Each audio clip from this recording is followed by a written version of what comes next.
조갑제 TV 시청자 여러분 안녕하십니까. 2020년 6월 26일 정오를 넘었습니다. 김정은이 그동안에 김여정이가 내놓았던 대남 무력 도발 계획을 일단 중단시켰습니다. 이걸 계기로 해가지고 마치 한반도에 평화가 다시 왔다고 착각하는 사람들이 있습니다. 그것은 틀렸습니다. 이보 전진을 위한 일보 후퇴라고 봐야 합니다. 일종의 다음 도발로 가는 징검다리로 봐야 합니다. 그런데 이미 김정은은 당 회의를 통해서 그 방향을 결정했습니다. 중앙군사위원회 회의를 통해서 앞으로 핵 억지 전력을 강화하겠다. 핵 억지 전력을 강화하겠다.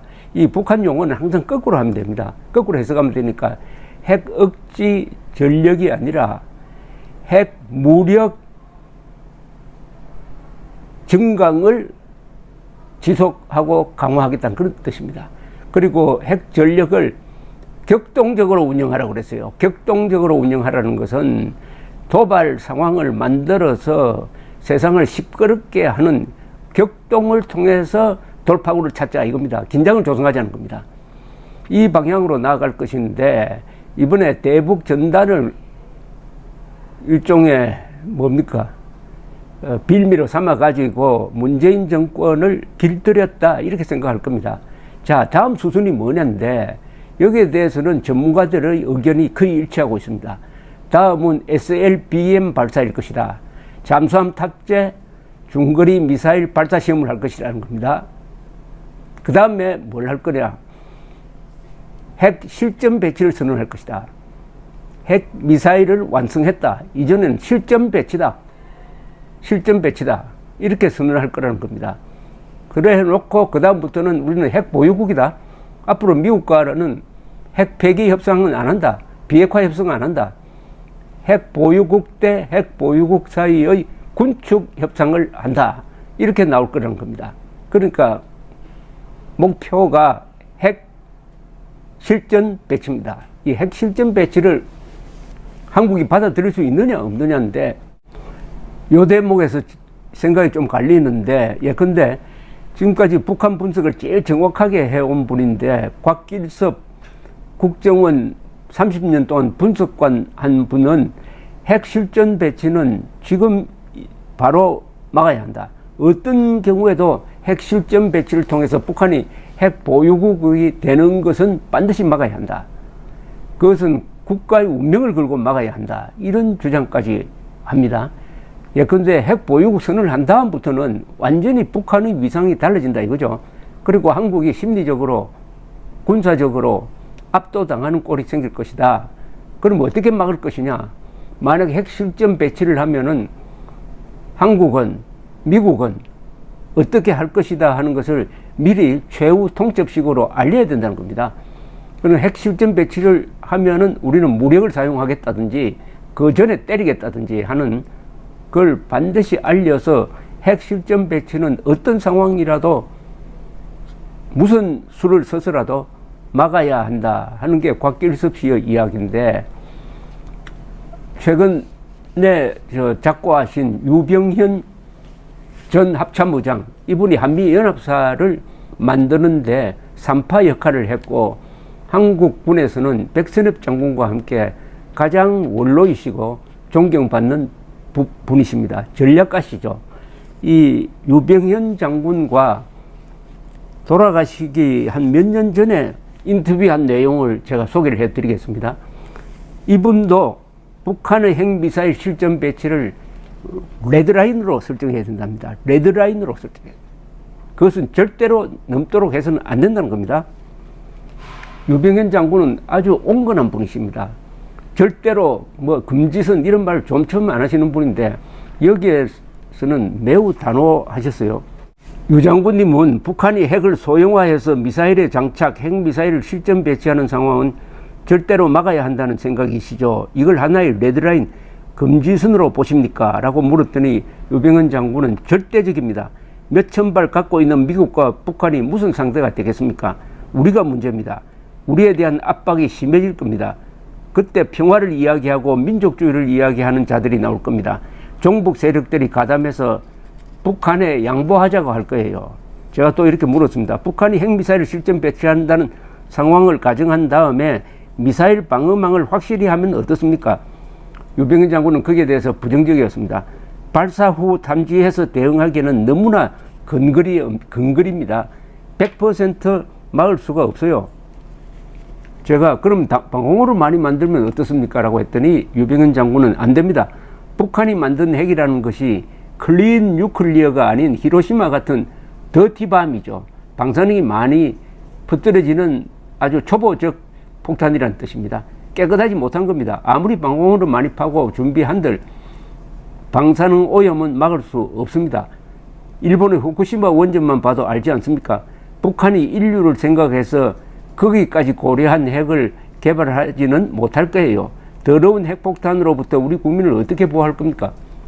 제가 또 물었습니다. 지금 북한이 핵미사일을 발사하면 서울 상공까지 오는데 대충 7분 걸리는 걸로 나옵니다. 서울 수도권에 경제력이 집중되어 있기 때문에 김정은 입장에서는 쓰고 싶은 유혹이 생기겠죠. 수도권이 인질로 잡히는 상황이 나옵니다.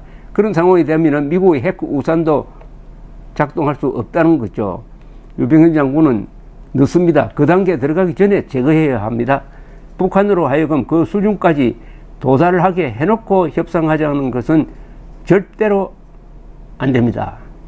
이렇게 이야기를 했습니다. 절대로 안 된다고 그랬어요. 유병현 장군이 절대로 안 되면 절대로 안 되는 겁니다.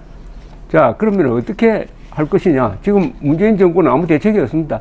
어제 6.25 기념사가 비교적 과거 기념사보다 잘 됐지만은 거기에 북한에 대한 경고가 담겨 있어야 되죠. 자, 임박한 이 핵 실전 배치에 대해서 우리 국민들이 우선 모르고 있습니다. 거기에 대해서 아무 관심이 없어요. 설마 김정은이 쏘겠느냐, 그리고 미국이 가만히 있겠느냐, 이 두 가지밖에 없습니다. 그리고 트럼프도 여기에 대한 대안을 심각하게 고민하고 있지 않습니다. 대안도. 그럼 누가 합니까?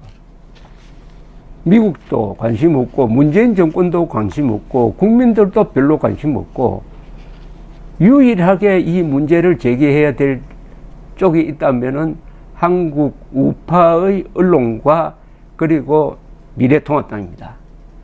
여기서 국민들을 흔들어 깨워야 합니다. 이제 임박했다. 핵 실전 배치가 임박했다.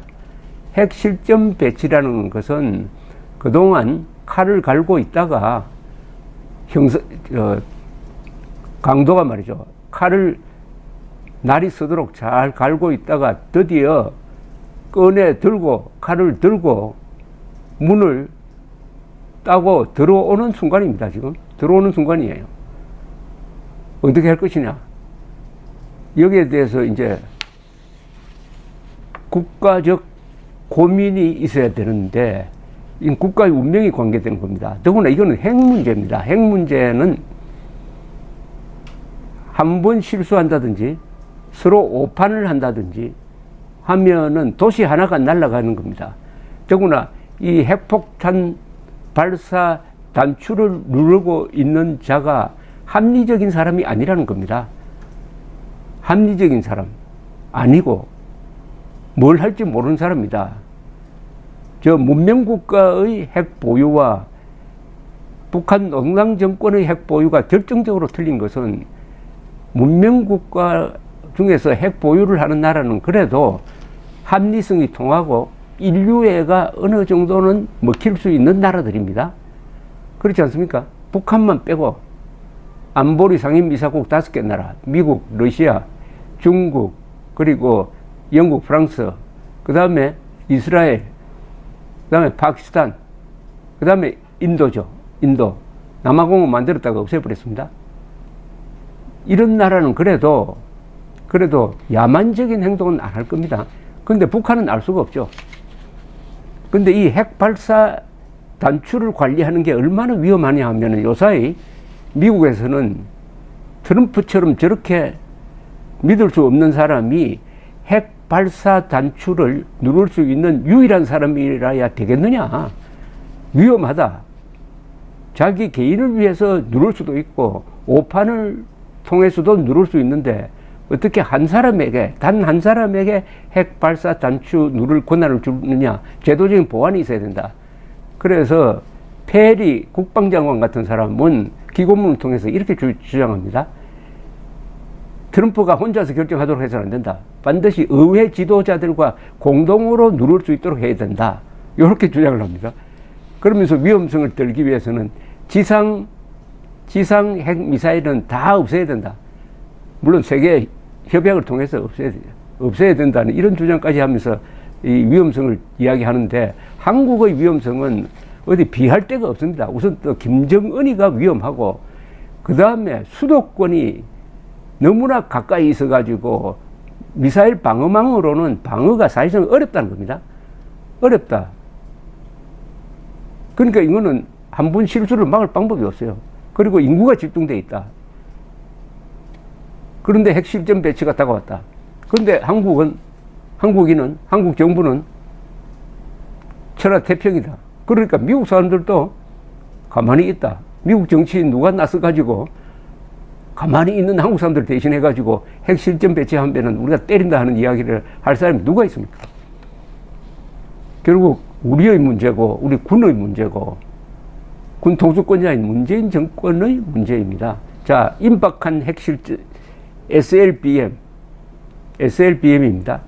잠수함 탑재 중거리 미사일 발사 후의 핵실전 배치를 어떻게 막을 건지에 대해서 이 국민이 걱정해야 된다는 건 이게 말이 아닌데, 정치하는 사람이 신경을 안 쓰니까 우리라도 걱정할 수밖에 없는 이런 답답한 심경을 호소하는 바입니다. 감사합니다.